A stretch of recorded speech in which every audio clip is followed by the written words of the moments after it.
కేవలం 7999K up to 10 kgs వరకు బరువు తగ్గి అధిక బరువు నుంచి వచ్చే ప్రధాన సమస్యలను దూరం చేసుకోండి. విజయ్ దేవరకొండకి స్టార్ హోదా రాలేదు అనే బాధ, ప్రతిసారి సినిమా ఫంక్షన్స్ లో వేరే వాళ్ళని టార్గెట్ చేసి మాట్లాడడం, అడ్డంగా ఇరుక్కుపోవడం కొన్నాళ్ళుగా కామన్ అయిపోయిందా? ఇంత యాటిట్యూడ్ ఎందుకు? గట్టిగా 50 కోట్లు దాటిన హీరో ఇలా ఇరగబడి నోరు పారేసుకోవడం కరెక్టేనా? విజయ్ దేవరకొండ తన సినిమాను తనే చంపేసుకున్నాడా? ప్రతిసారి రిలీజ్ కు ముందు నోరు జారి నిర్మాతలను నష్టాల పాలు చేస్తున్నాడా? ఒక్కసారి కాదు, 2 సార్లు కాదు, ప్రతిసారి ఇదే తంతు. కింగ్డమ్ రిలీజ్ కు ముందు మరోసారి స్టార్ ఫ్యాన్స్ ఆగ్రహానికి గురయ్యాడు. వాపు బలుపు అంటూ రౌడీ హీరోపై ఎక్కేస్తున్నారు. మరి ఈ ఎఫెక్ట్ కింగ్డమ్ ఓపెనింగ్స్ పై పడుతుందన్న భయం నిర్మాతలకు లేకపోలేదు. విజయ్ దేవరకొండకు హిట్ కొట్టి 7 ఏళ్లు దాటిందే. 2018లో వచ్చిన టాక్సీ వాలా తర్వాత కంటిన్యూస్ గా 5 డిజాస్టర్స్ చూశాడు. ఎన్ని ఫ్లాప్లు వచ్చినా నాకేంటి, నేనింతే అంటూ ప్రతిసారి స్టార్ హీరోలతో పోల్చుకుని దెబ్బతింటూనే ఉన్నాడు. స్టార్ ఫ్యాన్స్ సోషల్ మీడియా వేదికగా ఆడేసుకుంటూ పరువు తీస్తున్నా రౌడీ హీరో మాత్రం మారలేదు. తిరుపతిలో జరిగిన కింగ్డమ్ ట్రైలర్ లాంచ్ ఈవెంట్లో మరోసారి నోరు పారేసుకున్నాడు. వెంకన్న సామి, ఈ ఒక్కసారి పక్క నుండి నడిపిస్తే చాలా పెద్దోడైపోతాను, టాప్ లో కూర్చుంటానన్నాడు. అంతవరకు బాగానే ఉందే. టాప్ హీరో అవ్వాలనుకోవడంలో తప్పులేదు. ఆ తర్వాతే ట్రాక్ తప్పి తనలోని పైత్యాన్ని బయటపెట్టాడు విజయ్. వెంకటేశ్వర స్వామి దయ మీ అందరి ఆశీస్సులు ఉంటే ఏనా కొడుకు మనల్ని ఆపేదేలే. ఈ మాటలే వివాదానికి దారితీశాయి. ఆయన్ను ఎదక్కుండా ఎవరాపుతున్నారు? ఒకవేళ నిజంగానే ఆపారనుకుంటే మరి వరుస ఆఫర్స్ ఎలా వస్తాయి? కింగ్డమ్ తర్వాత 2 సినిమాలు లైన్లో ఉన్నాయి. విజయ్ నటించిన సినిమాల్లో గీత గోవిందం ఒక్కటే 50 కోట్ల షేర్ దాటింది. అయినా ఈ కుర్ర హీరోపై నిర్మాతలు 70 కోట్లకు పైగా ఖర్చు పెడుతున్నారు. విజయ్ వ్యాఖ్యలు నిజం చేయాలంటే ఆయనతో సినిమాలు తీయడం ఆపేయాలా అంటూ ఫిలిం వర్గాల్లో చర్చ మొదలైంది.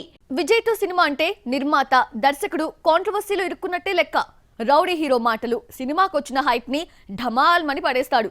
లైగర్ ఈవెంట్ లో అమ్మా నాన్న ఎవరో తెలీదు, అయినా ఇంతలా ఆదరిస్తున్నారు అన్న మీనింగ్ లో, అంటే ఫ్యామిలీ పేరు చెప్పుకొని ఎంట్రీ ఇచ్చిన హీరోస్ కి ఈ మాటలు తగిలాయి. వారసుల అభిమానులు రెచ్చిపోయి విజయ్ దేవరకొండపై మాటలతో దాడి చేశారు. లైగర్ విషయంలో బాక్సాఫీస్ నుంచి ఎలాంటి ఫిగర్స్ ఎక్స్పెక్ట్ చేయొచ్చని చార్మి అడిగితే 200 కోట్లతో మొదలవుతుందని, ఎక్కడ ఆగుతుందో తెలియదన్న నమ్మకంతో చెప్పాడు విజయ్.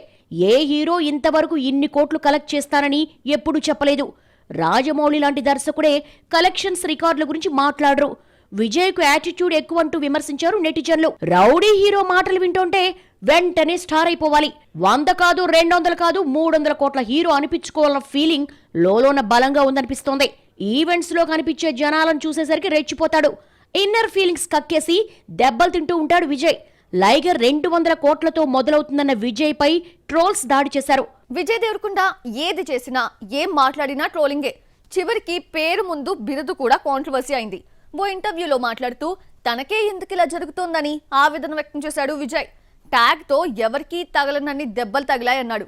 పేరుకి ముందు తగిలించిన ది అన్న బిరుదు రౌడీ స్టార్ ని వివాదంలోకి లాగింది. విజయ్ దేవరకొండ పేరు ముందు ది అనే ట్యాగ్ జోడిస్తే అది కాస్త వివాదమైంది. విజయ్ ఆ మధ్య ఓ ఇంటర్వ్యూలో పేరుకు ముందు ది తెచ్చిన వివాదంపై స్పందిస్తూ పేరుకు ముందు ది తీసేయాలని తన టీంకు సూచించినట్టుగా తెలిపాడు. తనను విజయ్ దేవరకొండ అని మాత్రమే పిలవాలని చెప్పాడు. ట్యాగ్ లైన్ తో గుర్తుండిపోవాలన్న ఆసక్తి లేదని, ప్రేక్షకులు తనను నటనతో గుర్తుంచుకోవాలనే కోరుకుంటున్నానన్నాడు విజయ్. పేరుకు ముందు ది తెచ్చిన వివాదం గురించి విజయ్ మాట్లాడుతూ దీనివల్ల ఏ హీరో ఎదుర్కోనని ఎదురు దెబ్బలు తగిలాయన్నారు. యూనివర్సల్ స్టార్ నుంచి పీపుల్ స్టార్ వరకు ఎన్నో ట్యాగ్స్ ఉన్నాయి. నాకంటే చిన్నోళ్లు పెద్దవారు రకరకాల బిరుదులు ఉపయోగించుకున్నారు. బహుశా ఏ ట్యాగ్ లేకుండా ఉన్న హీరో నేనొక్కనేనేమో అన్నారు. లైగర్ ప్రచారంలో టీమ్ ది అనే పదాన్ని జోడించారని, ఈ ట్యాగ్ ఎవరికీ లేకపోవడంతో ఓకే చెప్పారని, దీనివల్ల విమర్శలు ఎదుర్కోవాల్సి వచ్చిందన్నారు. దీంతో ది విజయ్ దేవరకొండ అని కాకుండా విజయ్ దేవరకొండ అని మాత్రమే పిలవాలని చెప్పానన్నాడు. దీంతో ది కాంట్రవర్సీకి ఎండ్ కార్డు పడింది. ఒక స్క్రిప్ట్ ను తిరస్కరించే స్వతంత్రం తనకు ఒకప్పుడు లేదని, బ్యాక్గ్రౌండ్ లేదు కాబట్టి ధైర్యంగా ఆ విషయాన్ని దర్శక నిర్మాతలకు చెప్పలేకపోవడం ఒక రకంగా మైనస్ అయిందని చెప్పుకొచ్చాడు విజయ్. బలమైన నేపథ్యం ఉన్న ఫ్యామిలీ, తండ్రి ఉంటే 1-2 సార్లు దాన్ని సరిచూసుకొని అవసరమైతే వేరే రచయితలను తీసుకొచ్చి మార్పులు చేయించే స్టార్ తండ్రులున్న హీరోలు తనకు తెలుసునని, ఈ అడ్వాంటేజ్ తనకు లేదని అన్నాడు. ఇప్పుడిప్పుడే స్వతంత్రంగా చెప్పగలిగే స్థాయికి వచ్చానని చెప్తున్న విజయ్ దేవరకొండ ఇప్పుడు కథ నచ్చకపోతే నిర్మోహమాటంగా నో అనేస్తున్నానన్నాడు. ఈ మాటలు నెపో కిడ్స్ కు తగిలాయి. వాళ్ళ అభిమానులు ఊరుకుంటారా? ముందు హిట్ కొట్టి మాట్లాడమన్నారు. ఫ్యామిలీ స్టార్ గ్లిమ్స్ లో ఐరనే వంచాలా ఏంటి అన్న డైలాగ్ ను ఇమిటేట్ చేస్తూ ప్రీ రిలీజ్ ఈవెంట్ లో రౌడీ హీరో చెప్పిన డైలాగ్ హాట్ టాపిక్ గా మారింది. ఇంకొకరు స్టార్ అయితే మనం అవ్వలేమా ఏంటి, నేనైతే మీరు అవ్వలేరా ఏంటి అంటూ ఆడియన్స్ ఉద్దేశించి మాట్లాడాడు. స్టార్ కాలేదన్న బాధ విజయ్కు ఉండిపోయిందని, అందుకే ఎప్పుడు ఇలా స్టార్స్ మీద పడుతూ ఉంటాడంటూ యాంటీ ఫ్యాన్స్ ట్రోల్ చేశారు. ఎన్ని ఎదురు దెబ్బలు తగిలినా, ట్రోలింగ్ దాడులు ఎన్ని జరిగినా రౌడీ హీరో మాత్రం మారడు. స్టార్ కాలేకపోయానన్న బాధను ప్రతిసారి వెళ్లగక్కుతూనే ఉంటాడు. హీరో వ్యాఖ్యలు డైరెక్ట్ గా స్టార్స్ కు వెళ్లి తగులుతాయి.